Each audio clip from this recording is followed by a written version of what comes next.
When I left the Lofoten Islands back in January of 2023, I promised myself I would return the following winter.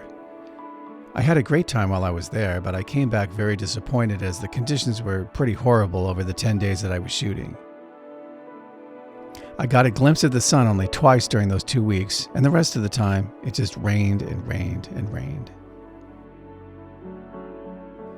In addition to the rain constantly blowing into my lens, the other obvious bummer was that any snow that fell while I was there would melt quickly in the 40-degree temperatures. I came home dejected, trying to figure out how it could be raining for days on end while I was above the Arctic Circle in January. My two hopes as I planned my return trip were for lots of snow and incredible light. Fortunately, I got both of these in spades, but only after a very rough start to the trip. On January 29th of 2024, I set off on a Scandinavian Airlines flight from LAX for Copenhagen, where, after a lengthy 7-hour layover, I boarded my next flight for Oslo.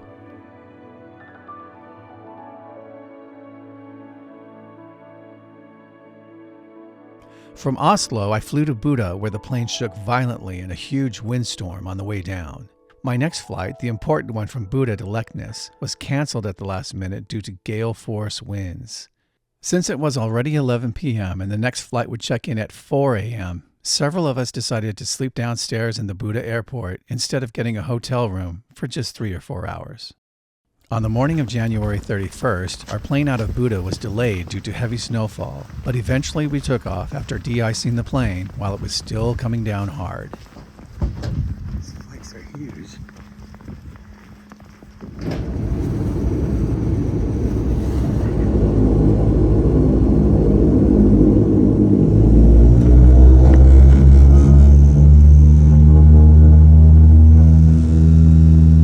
45 minutes later, we were landing in Leknes, and after another 2-hour delay to pick up my rental, which had been scheduled for the night before, I set off for my Airbnb in Nusfjord. I should probably mention that I decided on Nusfjord this year, which is on Flakstadøya, rather than Reine or Hamnoy, which are on Moskenesøya. This was partly due to cost and availability, but also due to the fact that Nusfjord was much more central to the locations that I wanted to shoot. Nusfjord is only about 40 minutes away from Reine, and yet still under 40 minutes from Uttakliev Beach and only half an hour from Leknes. It also happens to be an amazing fishing village surrounded by gorgeous landscapes, so it seemed ideal for my trip this year. They stopped for groceries on the way in. It is now 9 o'clock. The sun is just coming up behind the clouds, I guess, because there's no sun. The rest of the morning and afternoon were taken up with trying to access my Airbnb after my new VPN network blocked the data on my new SIM card, and suddenly I had no password for the lockbox on the door. Without knowing why my data wasn't working, I drove all the way back to Leknes Airport to get some guaranteed Wi-Fi. After getting online, I figured out that everyone else's data in the Lofoten Islands was working fine, and it was just my stupid VPN that was messing things up. After turning off the VPN, I drove back to Nusfjord as the next storm began to arrive. As I was pretty trashed after only about 6 hours of sleep over the past 2 days, I had some pizza and went right to bed.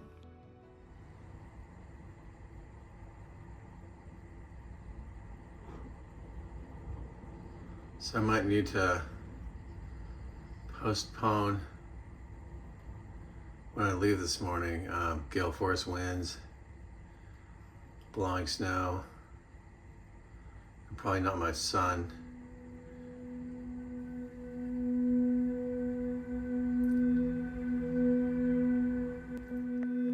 I was woken up several times overnight by the wind whistling around the house, and when I finally went online to investigate on Thursday, February the 1st, I found that a huge winter storm had blown in from the northwest overnight. Government officials were suggesting that everyone stay off the roads and not head into work due to the gale force winds and blowing snow.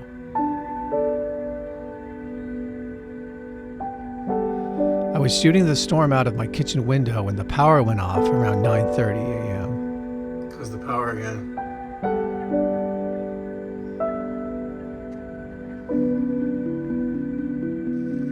With no Wi-Fi and not much to do in a dark house, I decided to venture out into the deserted town of Nusfjord. When I walked down the road, I found no cars, no tour buses, no people to be seen anywhere. Normally, there would be somebody in the ticket office selling tickets to visit the town, but today, there was no one to be seen anywhere. After arriving back in my dark Airbnb, I decided to head off towards Ramberg and Reine to see if those towns had any power. I was hoping some of the restaurants might still be open since my stove might not be working until the next day. This could be a really bad idea.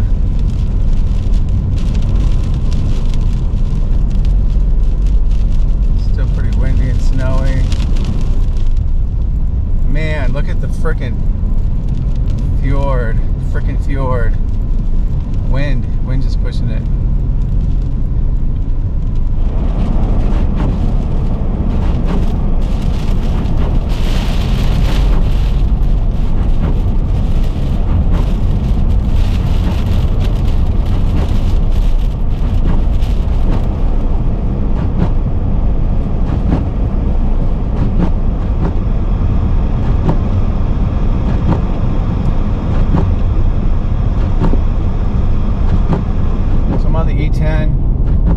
Looks like I'm the only one mental enough to come out today.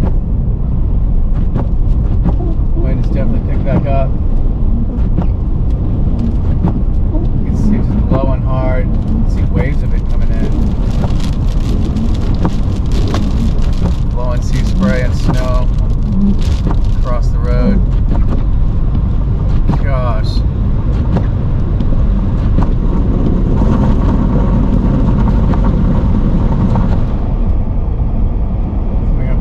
Starting to snow again. Oh, jeez, if the power's out, what happens to these bridge lights? Maybe the lights I see on now are generators.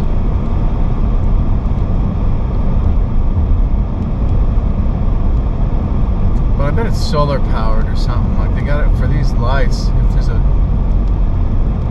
power failure, there's got to be some system for these bridges with the signals.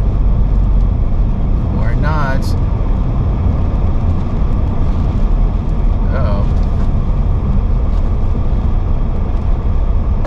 We on our own?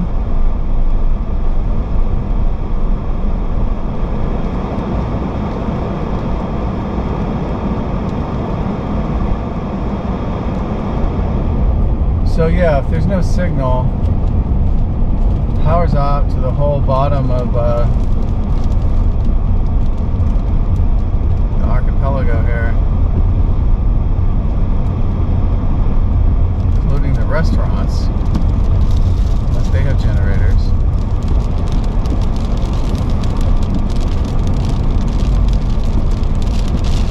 Pulling apart right here.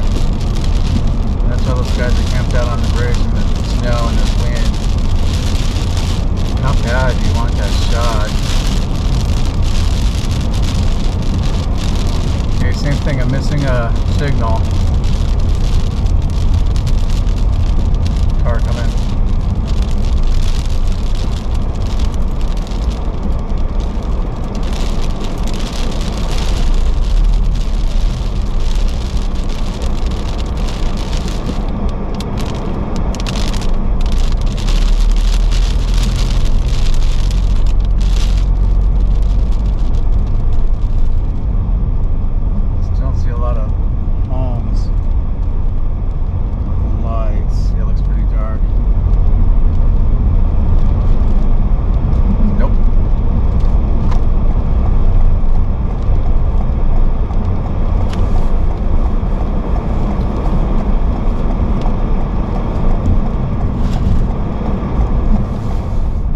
Fish restaurant here, I'm guessing, is also closed.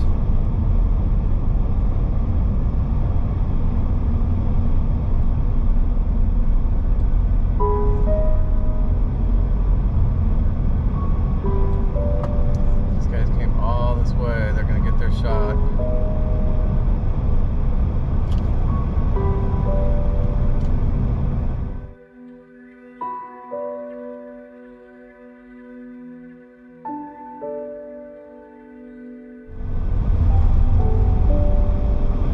K's open. I'll go in there. Circle K in Ramberg was open, but they only wanted Norwegian cash, and I hadn't picked up any at the airport. I headed back to Nusfjord, where the power came back on right at 6 p.m., just in time for dinner. It's about 7:30 in the morning. Snow's still coming down. Taking off from Nusfjord. Got a couple inches on the car.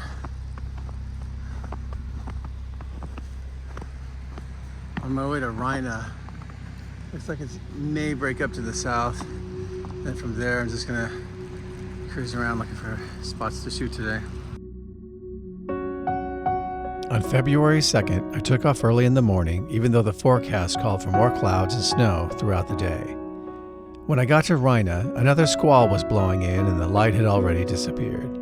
I headed north to explore the area around the Fredvang bridges and also to scout out Yttersand Beach as a possible Aurora location if I were to get a clear night. Okay, so there's a gate right there that's locked. But normally during the summer, that's open. And then that's the beach. And then you can probably walk down.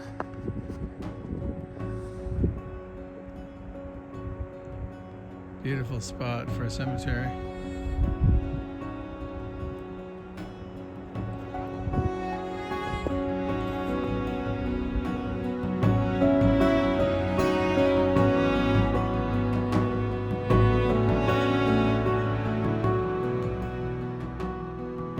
There's a view coming back the other way. Yttersand. Nice little cabin right there, man.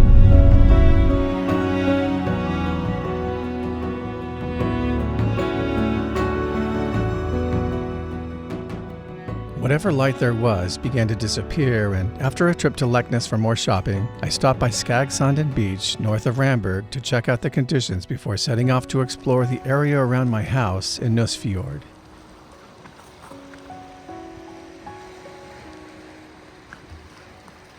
After hiking through the town and out to the coast, it was already beginning to get dark, so I returned to the house and called it a day. It is Saturday, February 3rd, and I'm just about to take off on my way to Reine. It looks like it's going to break up just a little bit right at sunrise.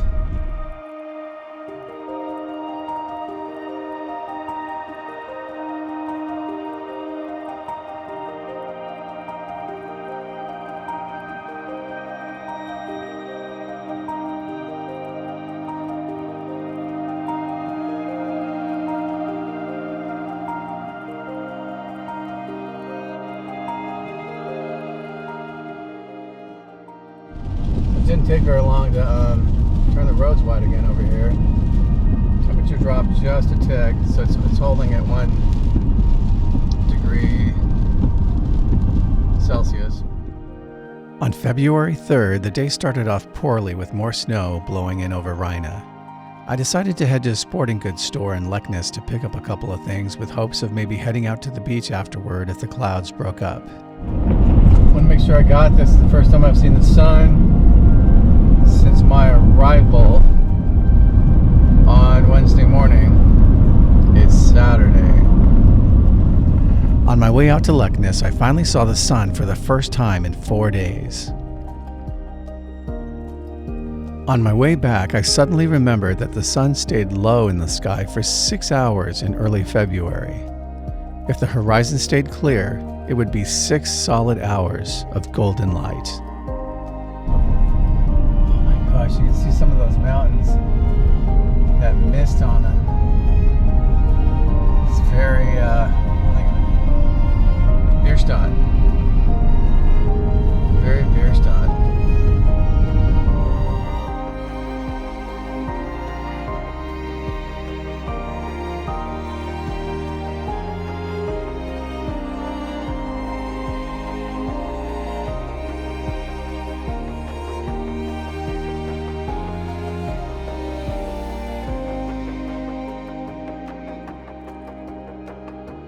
The mountains to the northwest were covered in a fresh coat of snow and were glowing in the sun, and even though there were other things I wanted to shoot, I caved in and decided to chase the light. I turned off towards Uttakliev Beach thinking that it looked pretty clear on the coast. Before I got to the coast, however, I couldn't resist shooting the lakes and fjords along the way. I'm trying to find a place to stop. I don't know if I can shoot any of this. Nice reflections here. Right here, hello.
After stopping at Vic Beach to shoot the sun as it dropped behind the ridge around 2 p.m., I headed back to try a couple of other locations.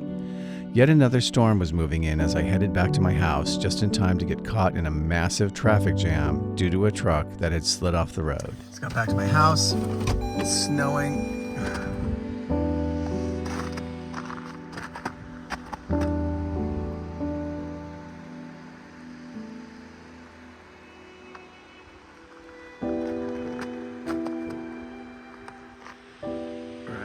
Trying to bring in all my stuff. Sunday morning, February 4th, and I'm on my way back to Reine. Car coming. Clouds are lifted a little bit. Nothing's happening. I think the light's gonna be blocked off. Black the sky is up here.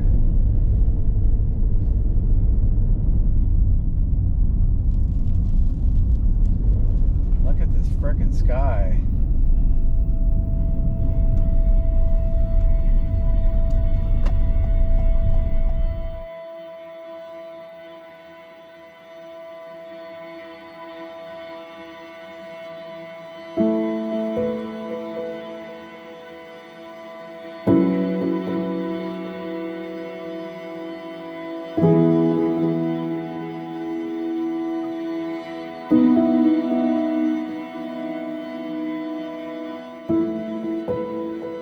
Sunday, February the 4th, was the 5th day in a row with no real light over Reine, Sakrisoy, and Hamnoy. I gave up again as more snow moved in, and after checking my apps, headed north looking for more gaps in the clouds.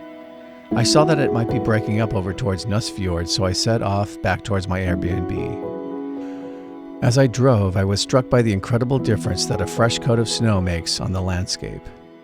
Last year, I had made this drive several times, but the hills were brown and the roads were slushy and wet. This year, the peaks that erupted above me as I drove were covered in white, and everything around me looked frozen and pristine.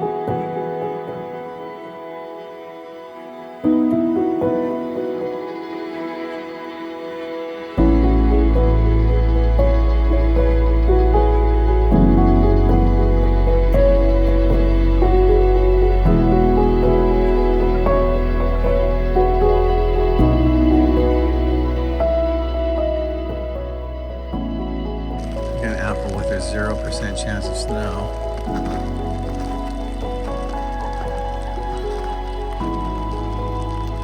It's just dumping right now, and it dropped to 0. Starting to see the tops of these peaks.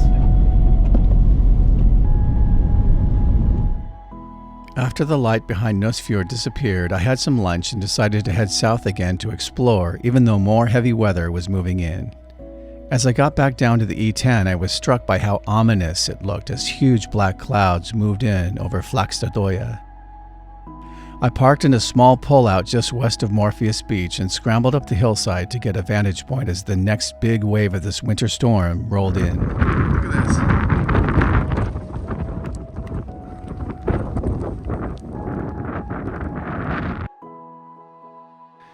As I was shooting, the wind began to howl around me and almost knocked me over. I was having the time of my life right up until I saw someone in a red jacket staring at the back of my car. Okay, so this was a really bad place to stop, and I didn't know. It just looked like a nice place to pull over, and so I got a ticket.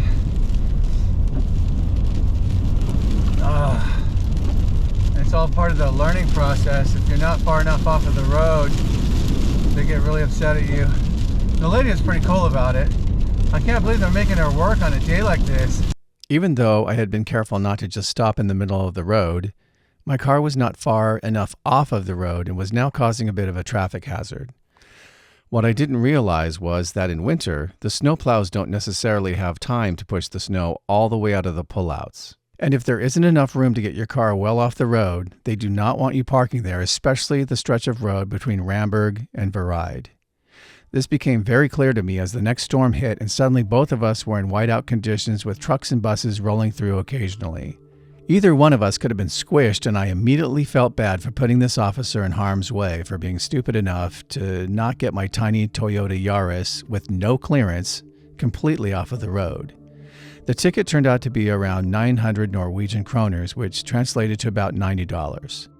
If you can find a spot that allows your entire vehicle to be well off the road, you'll be fine, but those spots are rare, and in big snowstorms, it's a risk to try to park off the road in a small, low-profile vehicle. I did see some photographers in 4x4 vehicles, which are much more suitable for parking off-road in the snow.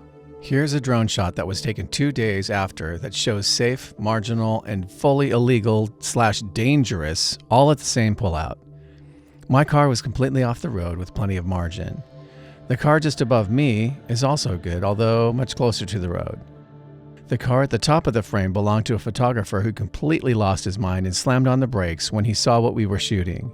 He stopped fully in the road facing the opposite direction and got out and started taking photographs. You should have heard the insults and honking that were hurled at him while he was shooting. If you make the trip to the Lofoten Islands on a photography trip, please don't be the guy who just stops in the middle of the road because you see something. Find a place to pull over. Yes, you might miss the shot, but considering the number of accidents that I saw while I was there, it'd be better to be safe than sorry. I'm finishing my day by exploring Selfjorden, which is up this way. So I want to go down all the way and see what the views are from here. And this is what I'm missing. Like, these guys all have reflective stuff, which is what I need to be out at night, or even like early morning, whatever. They just want, if you're going to be walking on the road, I think they want you wearing that stuff. Might be even during the day.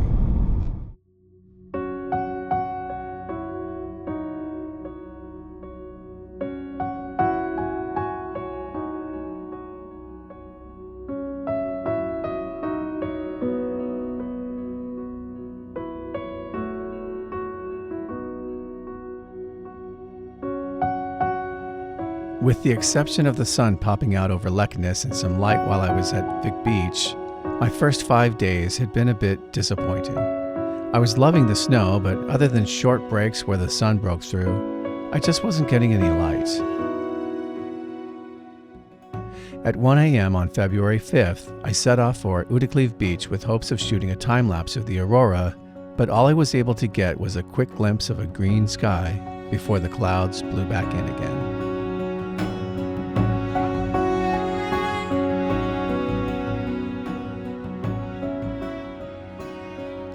So, not much to show for it after 5 days of shooting. But all of that was about to change in a big way. I invite you back to my next episode in which the light finally shows up over Reine, Nusfjord, and eventually over the entire Lofoten archipelago. And I finally get my first real opportunity to shoot the aurora with a clear sky. Thanks for watching. Goodbye for now.